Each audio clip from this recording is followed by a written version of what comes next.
Pittsburgh High School, March 2017. The last bell rings. Students hurry home. Teachers lock up their classrooms. For most of the student body, the weekend has begun. But down in the newsroom, 6 students are engrossed in important work. How will this group of teenagers expose the incoming principal, gaining attention from all over the world? Find out. Read Booster Staff Investigates by Maddie Maiden, Connor Balthazar, Gina Matthew, Trina Paul, Callie Ponitsky, and Patrick Sullivan.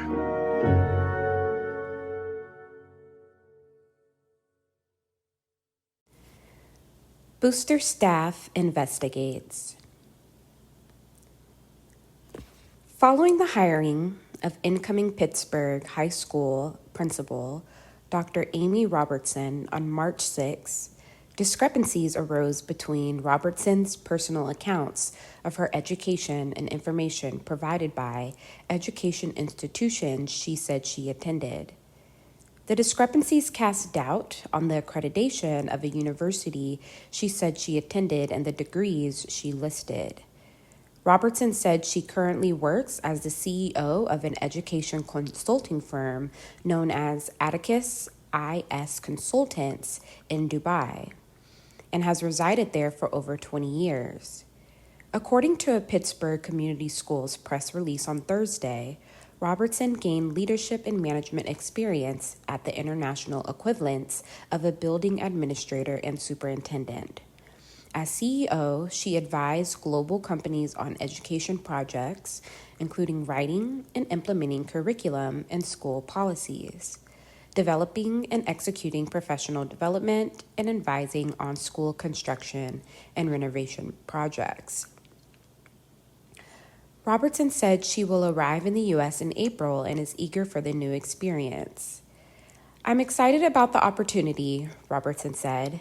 "I could easily stay in Dubai for another 10 years working in schools as a principal here, but I want to come home. I want to be in the U.S. and I want to be a part of a community. Pittsburgh is the right community to put down roots in." The Booster Redux staff typically introduces each new administrator at PHS with a news story. During the interview process with Robertson, the Booster staff found inconsistencies in Robertson's credentials. The staff presented these concerns to Pittsburgh Community School Superintendent Destry Brown, who encouraged the Booster reporters to reach out to Robertson. On March 16th, the Booster staff held a conference call with the incoming principal Booster advisor Emily Smith and Brown were also present. During the call, Robertson presented incomplete answers, conflicting dates, and inconsistencies in her responses. After the conference call interview, the staff conducted further research online and by phone interview to confirm her credentials. These are the findings. Educational background. Robertson said in the conference call interview she earned a master's degree in comparative literature and a PhD in English from Corellan's University. Corellan's, however, has been under fire in the national media for its lack of legitimacy. Furthermore, the Better Business Bureau website said, "The business is not BBB accredited." The posting online in 2010 also stated, "The true physical address of Corellan's University is unknown." Robertson said during the conference call interview that the majority of her education through this university was done online, but that she also occasionally traveled to the on-site campus in Stockton, California. "In 1994, I was living in Spain," Robertson said during the conference call interview. "I kept my apartment in New York at the time. I would fly back and forth from Spain to New York and California all the time." When asked by Brown if she took classes in Stockton, California during 2 different summers, Robertson replied that she had. However, a check of the records at City of Stockton's Community Development Department indicated that no business license or building permit existed for Corellan's University, as stated by City of Stockton permit technician Carmen Davila. "If they're going to do business, then they need to have a business license," Davila said via phone interview. I don't have any business license under that name. I don't think we have a Cortland University here in the area. Stockton is located in San Joaquin County.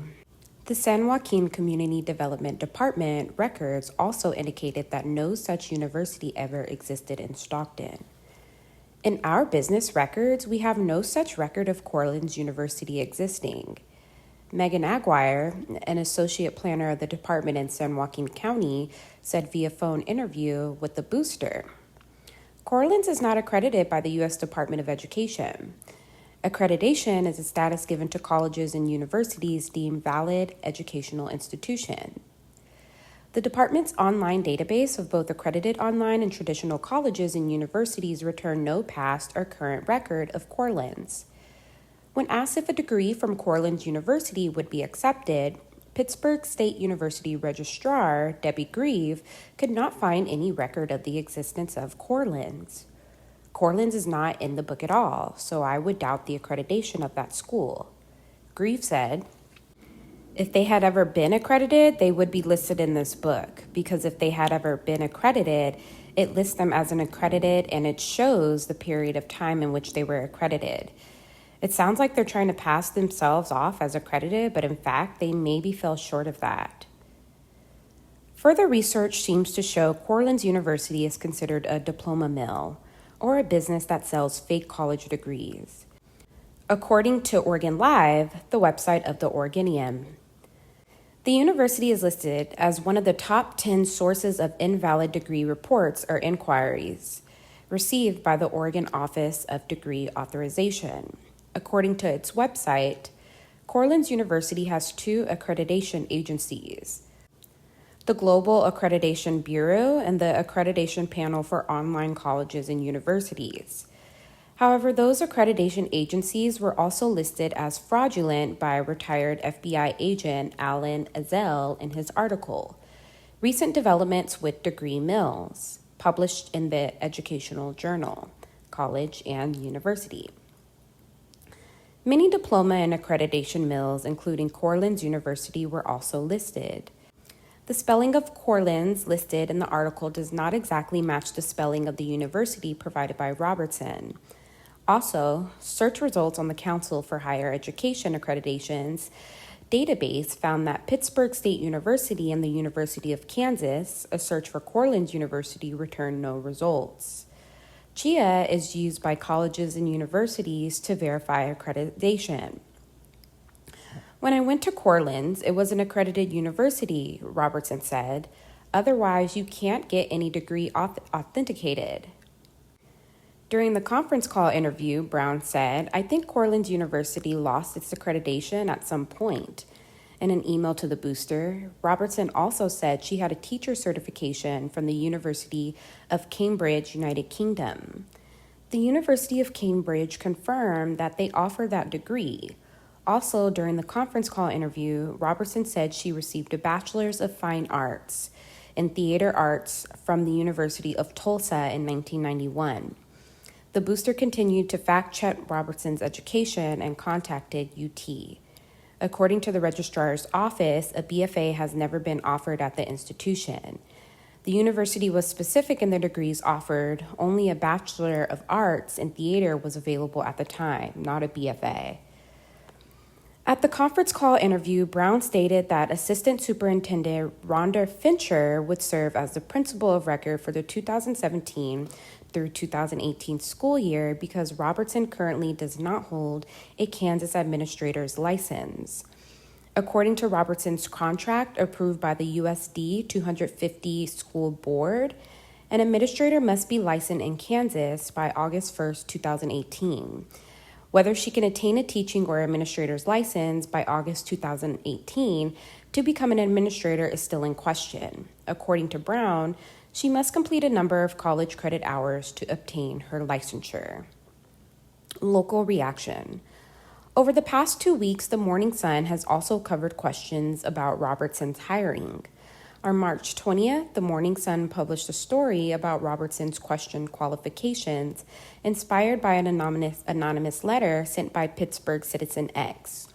PHS brand director Cooper Neal responded in the Morning Sun Tuesday with a letter to the editor addressing a lack of evidence in the original article.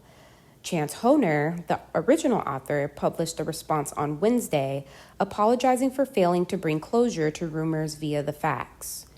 On Thursday, Pittsburgh Community Schools Public Relations Director Zach Fletcher issued a press release detailing Robertson's prior professional experience.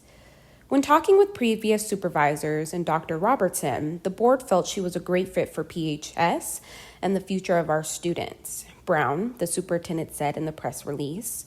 The high school staff and students who sat in on interviews also felt she was the right pick. We are excited to have her join our team of administrators.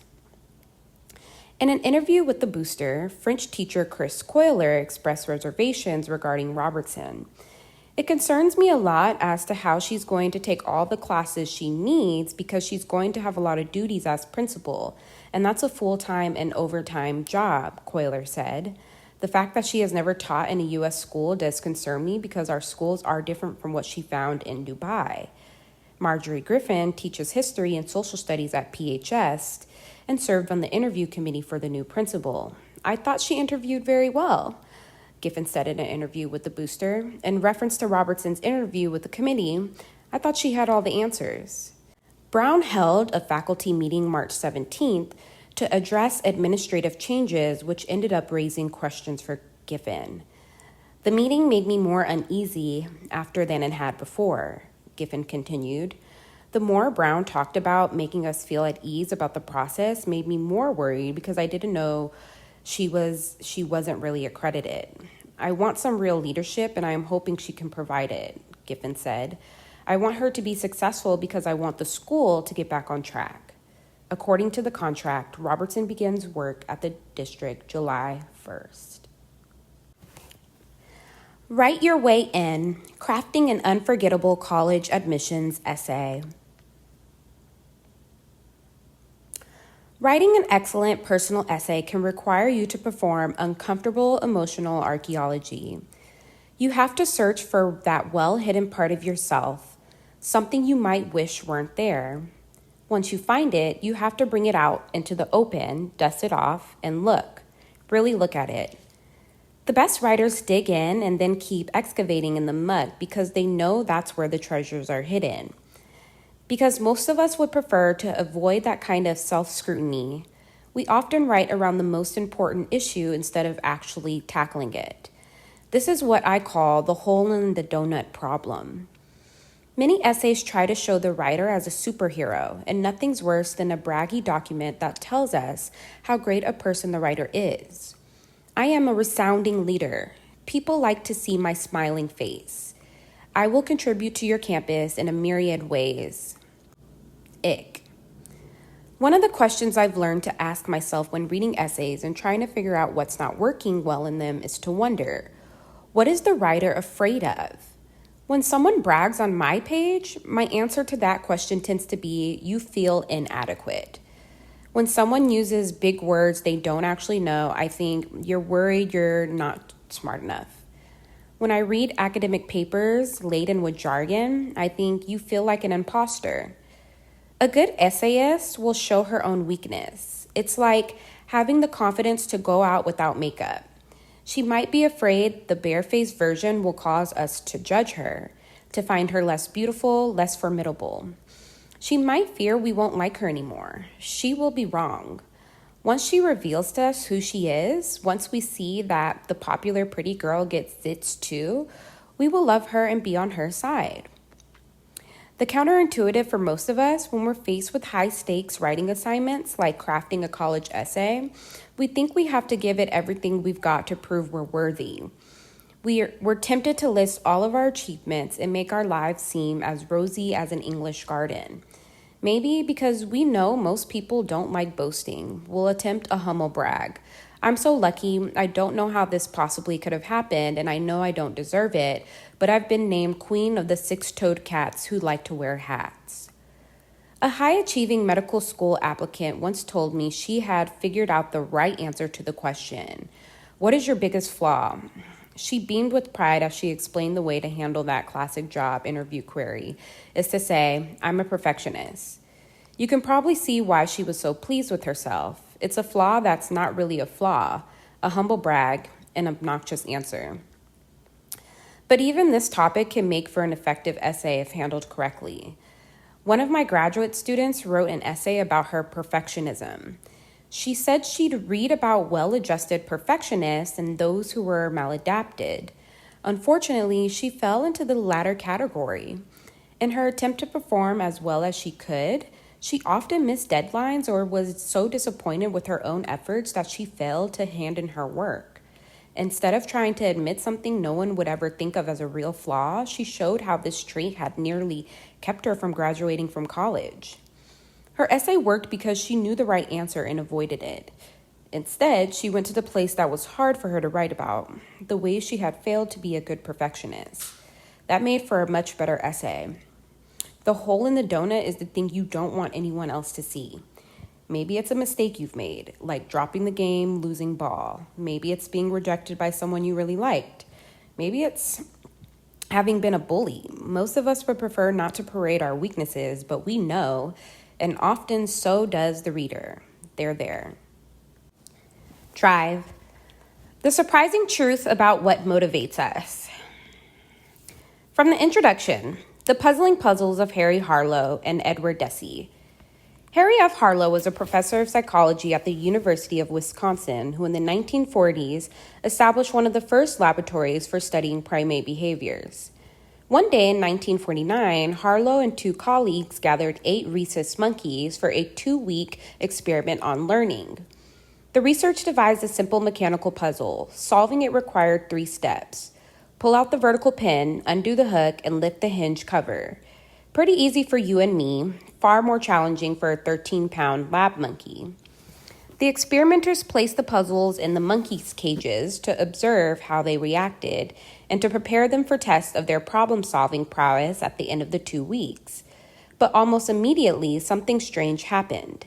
Unbidden by any outside urging and unprompted by the experimenters, the monkeys began playing with the puzzles with focus, determination, and what looked like enjoyment. And in short order, they began figuring out how the contraptions worked. By the time Harlow tested the monkeys on days 13 and 14 of the experiment, the primates had become quite adept. They solved the puzzles frequently and quickly. 2/3 of the time, they cracked the code in less than 60 seconds. Now, this was a bit odd. Nobody had taught the monkeys how to remove the pin, slide the hook, and open the cover. Nobody had rewarded them with food, affection, or even quiet applause when they succeeded, and that ran counter to the accepted notions of how primates, including the bigger-brained, less hairy primates known as human beings, behaved. Scientists then knew that 2 main drives powered behavior. The first was biological drive. Humans and other animals ate to satiate their hunger, drank to quench their thirsts, and copulated to satisfy their carnal urges. But that wasn't happening here. Solution did not lead to food, water, or sex gratification, Harlow reported. But the only other drive also failed to explain the monkey's peculiar behavior. If biological motivations came from within, this second drive came from without, the rewards and the punishments the environment delivered for behaving in certain ways. This was certainly true for humans who responded exquisitely to such external forces. If you promised to raise our pay, we'd work harder. If you held out the prospect of getting an A on the test, we'd study longer. If you threatened to dock us for showing up late or for incorrectly completing a form, we'd arrive on time and tick every box. But that didn't account for the monkey's actions either. As Harlow wrote, and you can almost hear him scratching his head, the behavior obtained in this investigation poses some interesting questions for motivation theory. Since significant learning was attained and efficient performance maintained without resort to special or intrinsic incentives. So what else could it be? To answer the question, Harlow offered a novel theory, what amounted to a third drive. The performance of the task, he said, provided intrinsic reward. The monkeys solved the puzzle simply because they found it gratifying to solve puzzles. The joy of the task was its own reward. If this notion was radical, what happened next only deepened the confusion and controversy. Perhaps this newly discovered drive, Harlow eventually called it intrinsic motivation, was real, but surely it was subordinate to the other 2 drives. If the monkeys were rewarded with raisins for solving the puzzles, they'd no doubt perform even better. Yet when Harlow tested that approach, the monkeys actually made more errors and solved the puzzle less frequently. Introduction of food in the present experiment, Harlow wrote, served to disrupt performance, a phenomenon not reported in the literature. Now, this was really odd. In scientific terms, it was akin to rolling a steel ball down an inclined plane to measure its velocity. Only to watch the ball float into the air instead, it suggested that our understanding of the gravitational pulls on our behavior was inadequate, that what we thought were fixed laws had plenty of loopholes. Harlow emphasized the strength and persistence of the monkey's drive to complete the puzzles.